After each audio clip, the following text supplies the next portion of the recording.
पुर्तगाल का शहजादा Prince Henry the navigator एक अजीब इंसान था। अपने दौर में उसकी कोई ज़्यादा अहमियत नहीं थी, क्योंकि ना तो वो जंगों में अच्छा था, ना ही वो पॉलिटिक्स में अच्छा था। इसीलिए कोई भी उसे अहमियत नहीं देता था। लेकिन ये लाजमी नहीं कि अजीम इंसान सुर्खियों में रहें या वक्ती तौर पर कामयाबी हासिल कर लें। इसका विजन बड़ा ही शार्प था।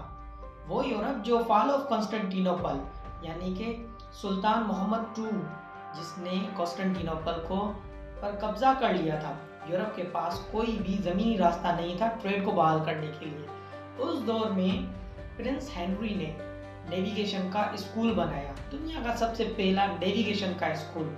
वो यूरोप ना तो टेक्नोलॉजी में अच्छा था, वैसे ही कमज़ोर था, और जंग लड़ने की भी काबिल नहीं था, क्योंकि उसके पास कोई भी सेंट्रल हुकूमत नहीं थी। वही पुर्तगाल जो कुछ टाइम पहले दुनिया की पहली कॉलोनी सियोटा में बना चुका था। अब प्रिंस हेनरी द नेविगेटर के पहले स्कूल बन जाने के बाद अब कुछ काबिल बन रहा था, यानी कि ऐसा नेविगेशन का स्कूल जहां पर जदीद टेक्नोलॉजी थी। यूरोप जो समंदर से डरता था, उनको उस टाइम इस चीज़ का बिल्कुल भी इल्म नहीं था कि प्रिंस हेनरी द नेविगेटर का बनाया गया सेग्रस के मुकाम पर नेविगेशन स्कूल उनकी तकदीर बदल देगा। और वहाँ से जो शिप्स निकली वो दुनिया की फास्टेस्ट शिप्स थी। दुनिया भर के जितने भी करंट थे, यानी कि समुद्री रास्ते, उनके एक्यूरेट मैप्स निकले। मैथमेटिकल नेविगेशन का वहाँ पर इस्तेमाल होता था। एस्ट्रोलैब्स का एडवांस इस्तेमाल वहाँ पर किया गया। एटलांटिक विंड्स की साइंटिफिक स्टडी की गई। उस टाइम यूरोप टेक्नोलॉजी में एशिया से हर लिहाज से पीछे था, लेकिन यूरोप के पास अब एक ऐसा स्कूल था जहाँ पर नेविगेशन का हर इक्विपमेंट मौजूद था, और वेल ऑर्गेनाइज्ड वे में। प्रिंस हेनरी, उसे पता था कि geography is the mother of all powers, और उसे मालूम था कि यूरोप को अगर उभरना है तो समंदर ही उसका रास्ता बनेगा। और इस टाइम यूरोप तैयार नहीं था, लेकिन अपनी तैयारी के आखिरी स्टेजेस पर पहुंच चुका था। ऐसी तैयारी जिसके बाद यूरोप ने पूरी दुनिया में अपनी कॉलोनीज बनाना शुरू कर दी थी। कॉलोनियलिज्म की पहली इस्पात प्रिंस हेनरी द नेविगेटर के स्कूल से निकली, जबकि उसको फ्यूल दिया फॉल ऑफ कॉन्स्टेंटिनोपल ने, जिसे हम पहले हिस्से में बता चुके हैं और उसकी वीडियो की डिस्क्रिप्शन में लिंक मौजूद है। एशिया का निज़ाम इल्म, टॉलरेंस और सदियों पुरानी ट्रेड पार्टनरशिप पर फैला हुआ था, जबकि यूरोप ने बिल्कुल इसका उलट किया। उसने सोचा कि power does not comes from culture, it comes from control, और इस वजह से जितने भी ट्रेड रूट्स थे उनको आहिस्ता आहिस्ता यूरोप कंट्रोल करता गया, और ख़ास तौर पर समंदरी जो रूट्स थे उनको कंट्रोल किया गया, क्योंकि अब यूरोप के पास एक ऐसी टेक्नोलॉजी आ चुकी थी जिस वजह से उनको ये भी इल्म था कि कौन सा रास्ता कहाँ किस तरफ जाता है और उसको किस तरह से ब्लॉक करना है, क्योंकि इस सब चीज़ की स्टडी प्रिंस हेनरी के स्कूल में हो चुकी थी।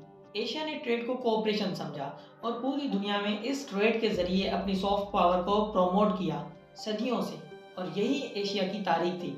लेकिन यूरोप ने इसको बिल्कुल उलट लिया। यूरोप ने ट्रेड के जरिए पूरी दुनिया को कंट्रोल करने के ख्वाब देखे और ट्रेड को वेपनाइज कर लिया, और इसमें वो कामयाब भी रहे। यूरोप ने ट्रेड के 3 गंदे असूल बनाए।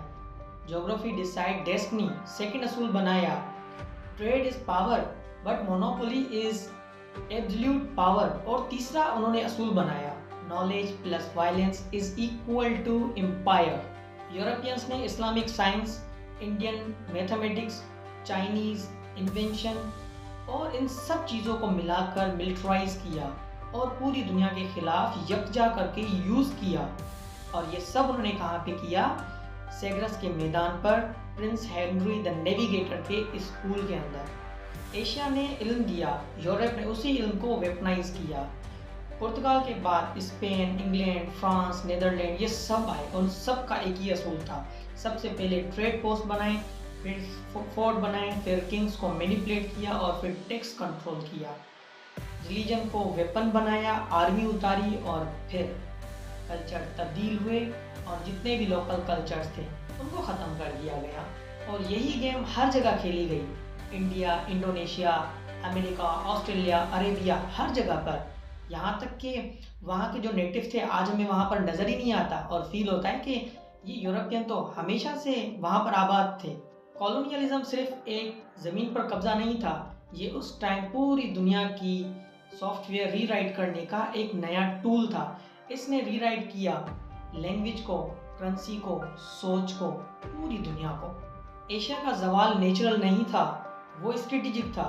ایشیا نے سمندر کو انڈر اسٹیمیٹ کیا، نیول کو ماڈرنائز نہیں کیا اور ٹریڈ کو پریورٹائز نہیں کیا۔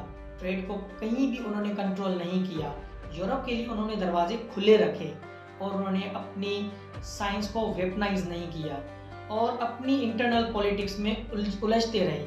ملٹری کو اکانومی کے ساتھ انٹیگریٹ بھی نہیں کیا، جبکہ یورپ نے بالکل اس کے الٹ کام کیا۔ سب سے پہلے تو انہوں نے سمندر کو اہمیت دی، انہوں نے اپنے نیول اسکولز بنائے، ٹریڈ کو پولیٹیکل کنٹرول سے جوڑا اور باقی کے جو ریلیجن میں خاص چیزیں تھیں اپنے ریلیجن میں لے آئے۔ یونٹی کو کیتھولک کے ساتھ جوڑ کر اپنے ریلیجن میں لے آئے۔ جغرافی کو یوز کیا، کرنٹ کی ایکوریٹ میپس بنائے اور ٹیکنالوجی کو یوز کیا اور باقی جتنی بھی کنٹریز تھیں پوری دنیا کے ریسورسز کو کنٹرول کر لیا۔ اس طرح سے یورپ نے پوری دنیا کو کیپچر کر لیا۔ ایشیا سویلائزیشن اور تہذیب کا ایک مرکز تھا، جبکہ یورپ ایک اسٹریٹجک اینیمل بن گیا اور پوری دنیا کو وہی جیتتے ہیں جو اسٹریٹجی کے تھرو چلتے ہیں۔ Colonial world order from discovery to domination, اس کا سیکنڈ ایپیسوڈ آپ نے دیکھا، لیکن یہ کہانی یہاں پر ختم نہیں ہوتی۔ یہ کہانی ہے 4 صدیوں کی، ان 4 صدیوں میں اور کیا ہوا۔ اگلی ایپیسوڈ میں ہم دیکھیں گے کہ کولمبس اور واسکو ڈی گاما ان کے مشنز کیا تھے اور ان مشنز کے ذریعے جو کالونیز تھی ان کو کس طرح سے محکوم بنایا گیا۔